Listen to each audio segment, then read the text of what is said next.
Welcome, friends. Welcome to the lecture series of Basic Electrical Engineering. So, in today's session, we are going to discuss about the examples related to the mesh analysis. So, in this, we are going to learn about the example that how we can calculate the mesh analysis related examples.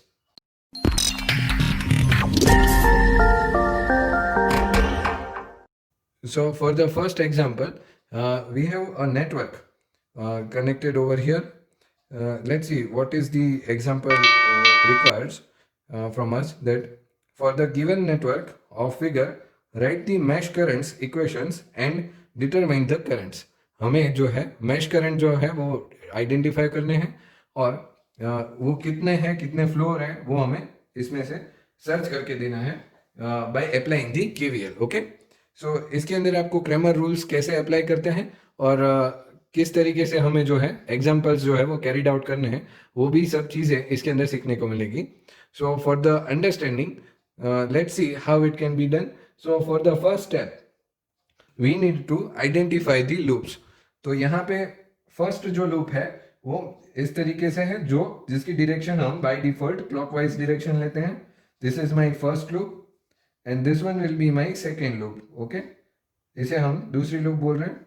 Okay, so first loop and the second loop. तो इसके अंदर हमें जो है वो loops के अंदर हमें अप्लाई करना है केवीएल को. ठीक है, so we are going to apply the KVL. Applying KVL to first loop, we can say loop 1.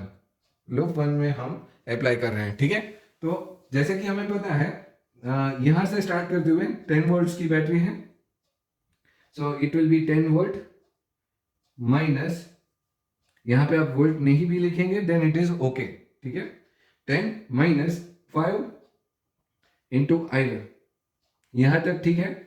I1 current जो है वो इधर से फ्लो हो रहा है ऐसा हम एज्यूम कर रहे हैं. 5 इंटू I1 माइनस 2. यहां पे अगर हम आ रहे हैं इस रेजिस्टेंस के ऊपर तो यहां पे आप देख सकते हो कि करंट जो है वो एक इस डायरेक्शन में जा रहा है और दूसरा उसकी ऑपोजिट डायरेक्शन में जा रहा है. Then the resistance will be minus sign and I1 minus I2 इस तरीके से हम लिखते हैं इज इक्वल्स टू 0. इसको अगर हम सिंप्लीफाई करना हो तो इसको हम कैसे लिखेंगे, तो 10 is equals to 7 I1 minus 10 is equals to 5 I1 minus की जगह पे ये प्लस हो जाएगा 2 I1 माइनस 2 I2 ऐसे हम लिखेंगे. तो 10 is equals to 5 into I1 7 into I1 minus 2 into I2. Okay, so that is the first equation of KVL loop 1. Applying KVL to loop 2, second loop के लिए हम KVL अप्लाई कर रहे हैं यहाँ पे. ठीक है, तो ये कैसे लिखा जाएगा. So first starting from this 10 ohm resistor, यहाँ से हम स्टार्ट कर रहे हैं 10 ओम के रेजिस्टर से. सो माइनस 10 इंटू I2, यहां से हम आगे बढ़ रहे हैं तो ये पॉजिटिव टू नेगेटिव जा रहा है तो यहाँ की पोलैरिटी जो है वो डिफरेंट हो जाएगी, प्लस टू माइनस.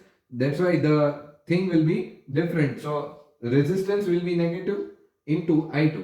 यहाँ पे सेकेंड लूप के लिए I2 करंट हम एज्यूम कर रहे हैं. ठीक है, माइनस 50. यहाँ पे हम प्लस से लेके माइनस जा रहे हैं तो वोल्टेज जो है उसे हम नेगेटिव साइन देंगे. माइनस 50 माइनस 2 इनटू यहाँ पे आ रहे हैं तो यहाँ पे आप देख लीजिए ये कैसे जा रहा है और ये उसके ऑपोजिट डायरेक्शन में जा रहा है. तो I2 minus I1 is equals to 0. इसको हम सिंप्लीफाई करते हैं further. Minus 10 into I2 minus 50 minus 2 into I2 minus यहाँ पे प्लस हो जाएगा 2 into I1 is equals to 0. So यहाँ पे अगर आप लिखना चाहें तो 50 is equals to minus 50 is equals to कैसे होगा, minus 2I1 plus 12I2. So this will be my equation 2. Okay, यहाँ पे हमने दोनों इक्वेशंस जो है वो डिफाइन करके रखे हैं, इक्वेशन 1 एंड 2. ओके, तो from this equation 1 and 2 in matrix form we can write it is this way. यहाँ पे सबसे पहले हमारे वोल्टेजेस 10 एंड -50. यहाँ पे आप देख सकते हो 10 एंड -50 आर देयर. यहाँ पे हम रेजिस्टेंस लिख रहे हैं. So it is basically in the form of V is equals to I into R. तो यहाँ पे अगर हम रेजिस्टेंस लिखना चाहें तो starting from here 7 and -2. So 7 and -2 -2 and 12 -2 and 12. ठीक है. और यहाँ पे हम लिखेंगे I1 करंट और I2 करंट. ओके. तो इस तरीके से जो है वो हमारे एज पर दी क्रेमर्स रूल हम यहाँ पे अप्लाई कर रहे हैं. अभी क्या करना है, अभी हमें डेल्टा आर फाइंड करना है. तो जैसे कि हमने देखा था in the previous lecture, delta R हम किसे बोल रहे थे, तो इसे हम डेल्टा आर बोल रहे थे. तो डेल्टा आर जो है वो हमें फाइंड करना है. तो उसका डिटर्मिनेंट मतलब डिटर्मिनेंट फॉर्म में लाके उसे हमें सिंप्लीफाई करना है. तो delta R is equals to 7 into -2 and 12. Okay, if you solve this thing, then it will be of 80 ohms. Okay, इसे सिंप्लीफाई करना है तो कैसे करना है, तो 7 इंटू 12 माइनस, यहाँ पे क्या हो जाएगा, -4. दैट मीन्स यहाँ पे ऐसे आ जाएगा. तो 12 into 7 that is 84, -4 is equals to 80. Okay, I hope all of you must be knowing this thing. अब बाद में हमें फाइंड करना है डेल्टा R1. तो डेल्टा R1 के लिए क्या था, तो R1 के लिए फर्स्ट जो कॉलम थी उसकी जगह पे 7 और -2 की जगह पे हम क्या लिखेंगे, वोल्टेजेस जो भी हमारे थे वो 10 एंड -50. बाकी की कॉलम जो है उसे हम वैसे की वैसे ही रखेंगे, -2 एंड 12. और अगर हम इसे सिंप्लीफाई करेंगे इस तरीके से जैसे हमने यहाँ पे किया है, then it will be of 20 ohms. This will be of 80 ohms. For delta R2 is equals to, you can see 7 over here and -2 will be over here. अभी क्या है, R2 के लिए लिख रहे हैं, तो R2 वाली जो कॉलम थी यहाँ पे उसकी जगह पे क्या आ जाएगा, 10 एंड -50. ओके, इसे हम अगर फर्दर सिंप्लीफाई करेंगे then it will be of -330 ohms. इतनी वैल्यू हमें मिलेगी. तो हमें for the current I1 we can write this thing, delta R1 divided by R is equals to 20 divided by 80 and is equals to 0.25 ampere. Okay, this will be my current I1. And for the current I2 we can write delta R2 divided by R, that is equals to, यहाँ पे delta R है, यहाँ पे भी delta R है, is equals to -330 divided by 80 is equals to -4.125 ampere. Okay, so this way I1 and I2 can be identified for this example. Okay, so that is all for this example. Let's take another example that will be having more number of loops. So here you can see for the given network of figure, determine the mesh current I1, I2 and I3. Okay, तो इसके लिए हमें जो है वो find करना है. तो चलो देखते हैं कैसे करते हैं. तो यहाँ पे हमें 3 लूप्स मिल रहे हैं. So this will be my first loop. Okay, इसे हम loop 1 बोल रहे हैं. Okay, दूसरी जो लूप एक बन रही है वो यहाँ पे बन रही है, this is my second loop, इसे हम लूप 2 ऐसे कंसीडर कर रहे हैं. And this will be my third loop, इसे हम लूप 3 इस तरीके से कंसीडर कर रहे हैं. ठीक है. So for by applying the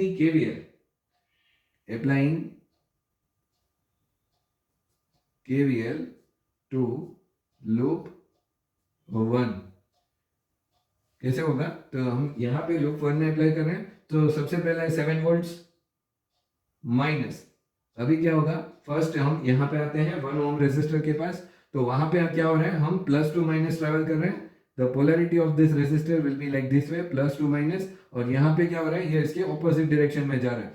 तो the resistance will be minus into I1 minus I2. Then after -6, यहाँ पे जो बैटरी है इसके वोल्टेजेस है 6 वोल्ट. ओके, तो ये 6 वोल्ट की बैटरी के पास जा रहा है, तो उसमें भी हम प्लस टू माइनस ट्रेवल कर रहे हैं. तो -6 माइनस यहाँ पे 2, मतलब क्या हो रहा है, ये एक डायरेक्शन में है और ये उसकी ऑपोजिट डायरेक्शन में है. That's why the resistance will be negative and I1 minus I3 is equals to 0. इसे हम ऐसे लिख सकते हैं. तो अगर हम इसे सिंप्लीफाई करते हैं then it could be written in this way, that 1 is equals to 3 into I1 minus I2 minus 2 into I3. This is my first equation. Okay, Now for the second loop we are applying the KVL to loop 2. Okay, so जैसे ही हम यहाँ पे apply करते हैं तो starting from this 2 ohm resistor we can write this thing that -2 into I2 minus 3 into I2 minus I3 minus 1 into I2 minus I1 equals to 0. अभी आपको मैं हर एक लूप के अंदर नहीं समझाऊंगा, आपको केवीएल और केसीएल का लेक्चर सेपरेटली प्रोवाइड किया गया है, ठीक है। तो उसी तरीके से जो है हम केवीएल अप्लाई कर रहे हैं। So further simplifying this equation in this way that 0 is equals to minus I1 plus 6 into I2 minus 3 into I3. Okay, so this is my second equation. Applying KVL to loop 3. यहाँ पे अगर हम apply करना है तो कैसे होगा, minus I3 is equals to minus 2 into I3 minus I1 plus 6, यहाँ पे वापस से 6 वोल्ट की बैटरी जो है वो हमने अटैच की, minus 3 into I3 minus I2 is equals to 0. By further simplifying that equation, 6 is equals to minus 2 into I1 minus 3 into I2 plus 6 into I3. So this way the third equation can be written. So these are my 3 equations, and from this equation, from equation 1, 2 and 3, we can write this thing. This is my voltages 1, 0 and 6 is equals to resistances 3, minus 1, minus 2, minus 1, 6 and minus 3, minus 2, minus 3 and 6, and here the currents I1, I2 and I3. Okay, तो इस तरीके से जो है वो मेरे equations हैं। तो now delta R is equals to, हमें डेल्टा आर फाइंड करना है, तो वो अभी आपको पता है कैसे करना है। 3 minus 1 minus 2 minus 1 minus plus 6 minus 3 minus 2 minus 3 and 6।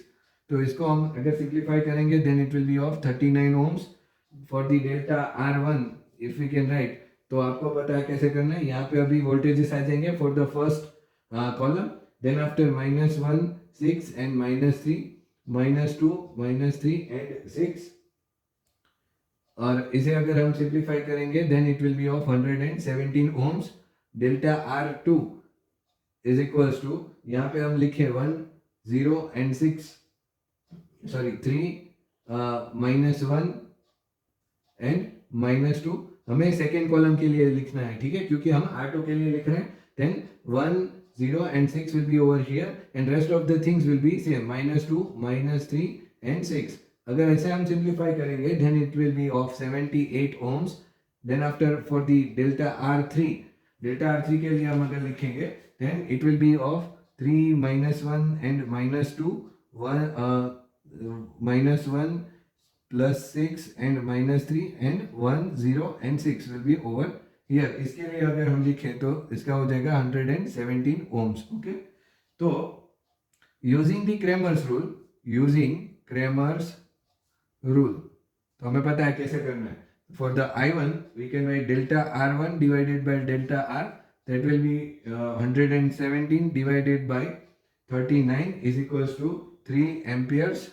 Okay, for the I2 current, delta R2 divided by delta R is equals to 78 divided by 39 is equals to 2 amperes, and for the I3 current, delta R3 divided by delta R will be equals to 117 divided by 39, and that will be providing as in 3 amperes current. Okay, so I hope all of you must be clear with this complete example. So how we can solve that you have learned in this thing. Another example, determine the mesh currents I1, I2 and I3 for network shown in figure. तो यहाँ पे हम loop सबसे पहले decide कर लेते हैं। This is my first loop, okay, it's direction we have assumed and that will be compulsorily in clockwise direction for the sake of our understanding and for sake of our application of KVL. You can choose the different way you can also take it in anti-clockwise direction also, but then you need to remember it that you have taken the anti-clockwise direction. आपको याद रखना पड़ेगा. So it will be somewhat complex. So better to choose the direction in only the clockwise direction. The second loop will be over here. This is my second loop, and this will be my third loop. Okay, so this way the loops can be decided. So by applying the KVL for the first equation, applying KVL for loop 1. Loop 1 के लिए हम apply कर रहे हैं, तो कैसे होगा? So for the loop 1 we can write this thing that 50 is equals to 50 minus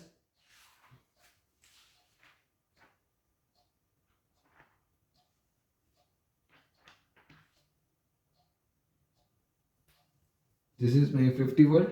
50 minus 10 into I1 minus 5 into I1 minus I2 minus 3 into I1 minus I2 is equals to 0. इसे हम अगर simplify करते हैं then 50 is equals to 18 into I1 minus 5 into I2 minus 3 into I3. Okay, so this is my first equation for the first loop. Applying KVL for loop 2, यहाँ पे अगर हो जाएगा इस तरीके से -2 into I2 minus 1 0, that is my 10 ohm resistor, 10 volts battery, minus 1 into I2 minus I3 minus 5 into I2 minus I1 is equals to 0.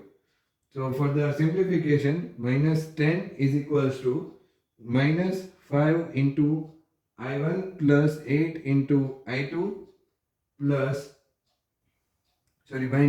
I3. Okay, so this is my second equation. For the third loop, we are applying the KVL now. KVL for loop 3. Okay, loop 3 के लिए हम apply कर रहे हैं, तो -5 minus 3 into I3 minus I1 minus 1 into I3 minus I2 is equals to 0.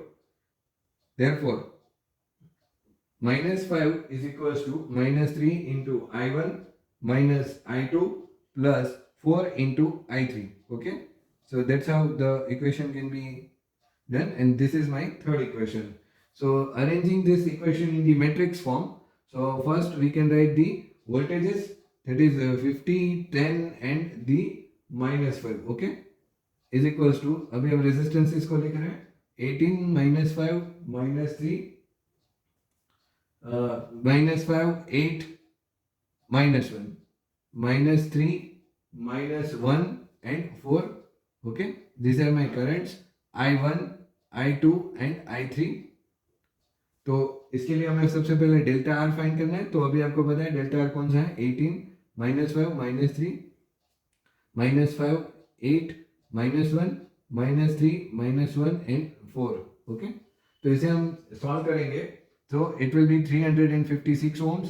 Delta R1 is equals to 50 minus 5 minus 3 minus 10 8 and minus 1 minus 5 minus 1 and 4 is equals to 1175 ohms. For the delta R2 is equals to, as you can write, 18 50 and minus 3 minus 5 minus 10 and minus 1 minus 3 minus 5 and 4, and that will be of 355 ohms. Okay, for delta R3 is equals to 18 minus 5 and 50 minus 5 8 and minus 10 minus 3 minus 1 and minus 5 is equals to 525 ohms. So for the I1 current, delta R1 divided by delta R, the things will be now easier for all of you. 1175 divided by 356 is equals to 3.30 amperes. For the I2 current, delta R2 divided by delta R is equals to 355 divided by 356, that will be of 0.99 amperes.